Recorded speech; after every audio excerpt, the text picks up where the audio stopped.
Hey everybody, welcome to another episode of Memes of the Week. The best thing you can do for this channel is beat the like button like it owes you money before watching this, so it reaches a wider audience. But before I get on with the memes, let me first tell everyone about today's sponsor, Conrad Riker. He's the author of the book Ideological Subversion, Yuri Bezmenov's Red Pill and Demoralization of Men by Feminism, Marxism, and Satan. In his book, he exposes the tactics used to target men and masculinity since the 1960s. We can all see society collapsing around us, and his book helps pinpoint how this is happening and how we can fight back. It also helps men build resilience so we don't have to kneel to the woke mob and be influenced by leftist subversion. So what are you waiting for? Sponsor links to Amazon, Google, and Spotify are down below, so you can get a copy for yourself. And now on with the memes. Number 1, Rihanna hired Elon Musk's trans daughter in her latest campaign for a lingerie brand. When you have a dozen or more kids in this woke world, you're bound to get one bad egg. Using a woman with a schwing to sell bras and bikinis is a wild thing, though. Also, looking at this, you can be reassured that there's definitely no agenda in the entertainment industry to try and piss off Elon Musk. I don't see a model here. I see Elon's son suffering from some mental challenges. Moving on, remember everyone that room temperature is oppressive to women, because room temperature was designed for men. Scientifically, yes, women get colder at lower temperatures. This also proves to me that men and women throughout history didn't spend much time around each other, because it's almost like we evolved in two different environments. Men were probably outside more while women were stomping around the hut or the cave. Either that or you have to make things more comfortable for the human incubator for the sake of the babies. Number 3, this World War II vet says that winning the war wasn't worth it as he dies at the age of 101. He lived long enough to realize he probably fought for the wrong side. Seeing his grandkids turn into mud sharks and troons really pissed him off, it seems. General Patton said before he died that America should have fought with the fascists to defeat communism, and not the other way around. The way things are going, eventually a strong fascist man will rise up to restore order. Up next, would you build this Lego set? Minas Tirith. I certainly wouldn't, because I'm not a Lego Lord of the Rings fan outside of the Rivendell set. As we all know, Boromir would have made it 10,000 pieces. The largest Lego set I've ever put together outside of my mocks, which are 200,000 to 300,000 pieces, was the UCS AT-AT Walker at 3,800 pieces. Lego sets these days have way too many pieces and aren't made for kids anymore. Number 5, here's another case of male privilege. This California man had someone call 911 on him because people thought he was a homeless man with a stolen baby.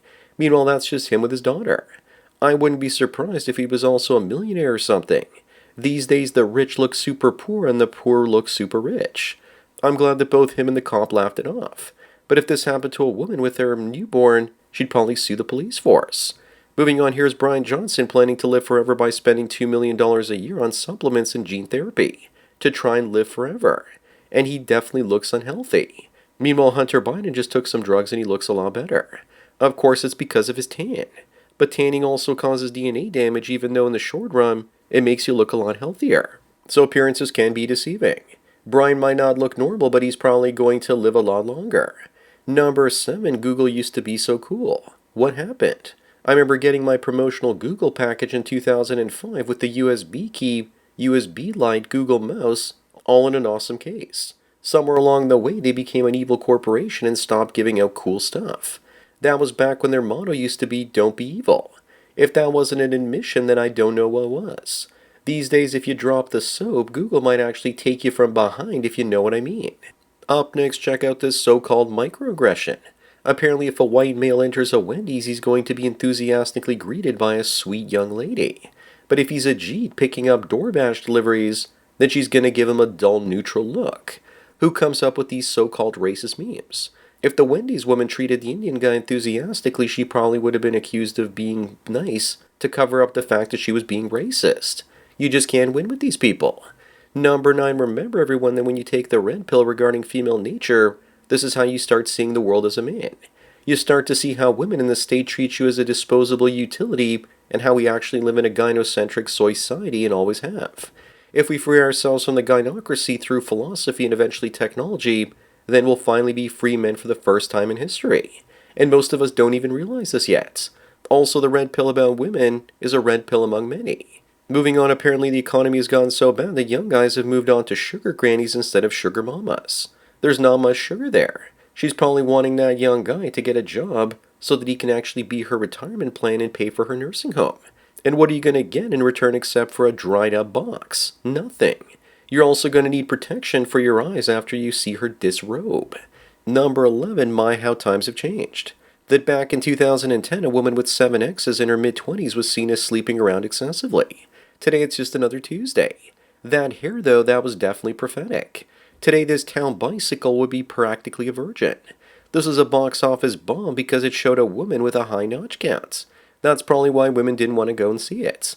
Because they didn't want more films like that coming out revealing their slutty little secrets. Up next, how big of a simp do you have to be to believe this malarkey? That a man doing all the housework will boost his sex life if he does. Sure it will. He's probably just going to get divorced because she's going to lose all respect for him and leave. Then again, by boosting his sex life, he means that he gets to watch 5 times a week from the cuck chair. Seriously though, nothing kills a woman's attraction for a man more than this. Number 13, does this mean that the mud flood is real?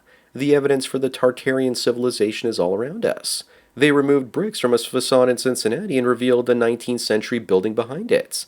This is like putting shag carpet over hardwood or even marble. Knowing Hollywood after we've seen the success of Backrooms, I wouldn't be surprised if they made a film about the mud flood and how it's also real. Moving on, apparently Indian engineers spend years trying to get a job at Silicon Valley. But now they say they won't come to the United States. Are they serious? Who the hell would even believe them? Are they trying to claim that America is racist and that's their way of scamming their way into the West by trying to get everyone's sympathy? But if they are serious about not coming to America, then good, because they won't enrich the country. Number 15, hey guys, your future wife is here. She says she's trying to hype herself for the ugly tinge dates because if she doesn't get a boyfriend soon, it will be detrimental. She's fat and ugly and also has the nose ring of mental illness. And yet she has the nerve to suggest that she's the one settling with the men online. Look at this. Dropping 30 pounds in that nose ring, more like 70 pounds, will definitely help her get a boyfriend. Up next, the 21st century version of the mushroom cut enters the chats. Gen Z's broccoli haircut, according to many, is the worst haircut in history. Why is it that it seems like every teenager these days looks like this? Actually, if you were around in the 80s, you'd remember that we used to call this the women's perm haircuts. Fortunately for the broccoli haircut, the Edgar remains undefeated. It's so bad that the president of El Salvador, Nayib Bukele, banned kids in school from having it. Number 17, what in the third ring of hell is this? This guy married a man who topped him, but now that man wants to become a bottom instead. This would be the gay male equivalent of 2 lesbians. Neither one can truly satisfy the other because they both take instead of giving. Don't they know that relationships are about both give and take, not just take and take? Why was this even a story? The equivalent would be a wife wanting to peg her husband instead of the other way around. Moving on, remember guys, women will never be happy with you. You can be rich, loyal, and give her your time, but she'll still be upset because she wants you to have your own dreams and goals. The only thing I've ever seen to make women genuinely happy is being around children. No wonder they have a virtual monopoly over taking care of kids in schools and daycares these days. If their husband is perfect, then they get bored and leave because they crave drama. Number 19, apparently Uber will soon know if you're drunk and might refuse to pick you up. People are upset about this, but that Uber driver definitely doesn't want to clean up the puke from his car. My father was a cabbie back in the day and he would refuse fares that looked like they were going to hurl in the back seats. If you walk around downtown near bars and clubs late on Friday or Saturday night, you'll see what I'm talking about. Up next, 20,000 Indian students didn't show up to class after arriving to Canada. Gee, what could possibly have happened to them? I guess they probably just got jobs that pay under the table, and getting a student visa was just a scam with zero intention of ever studying. This is colonialism, except white folks are the natives, and the Indians and other nationalities are the invaders with special privileges. 2 can play this game. Wait until the whites leave for other countries. Number 21, Bonnie Blue appears to be hitting the wall over and over again. So many times at the age of 27 that she actually went through the wall. Either that or she carried it on her back. I suspect that she's in her 40s and is lying about her age. If not, then let this be a warning as to what happens to women with a notch count in the thousands.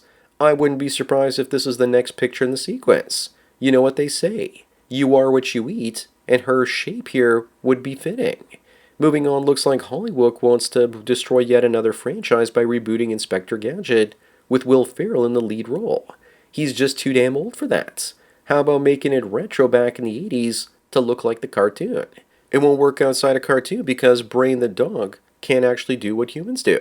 And besides, nostalgia is now dying. If you want an indication of that, then look at what happened to Masters of the Universe. Number 23, if you're looking for the perfect Halloween costume this year, as a guy, then why not go as a trans man? You can even tuck your schwing back so it looks like you don't have a trouser snake, and get a terrible lesbian haircut to finish off the look. Since people on the left tend to believe that gender is just a costume, this will work pretty good. I would also use makeup to cover those pepperoni slices, then it would really look authentic. Up next, if there are a few things you could get rid of or change from the Phantom Menace, what would they be? How about getting rid of Jar Jar and those annoying pod race announcers? I would make the battle droids look more menacing, and would actually have cast Hayden as Anakin. Not to mention I would have given the actors better lines, and also got rid of the Gungans. Hopefully one day I'll be able to tell AI to do that, and make the film watchable instead of a cartoon-like mess. Number 25 and the last one, someone says that women are meant to be loved and not understood. Of course, because you can either love women or understand them, but you can't do both. If you choose to love them, then you choose to live dangerously. And as Al Bundy always says, don't try and understand women because women understand women and they hate each other. Of course, they still pretend like they like each other, so then men don't catch on. So that's it for another Memes of the Week. Please give this video a like to push it up in the algorithm, and so new viewers can find it. If you enjoy this series and want me to keep making it, then donate at the PayPal and Subscribestar links. Anyways, enjoy the rest of your day, and cheers.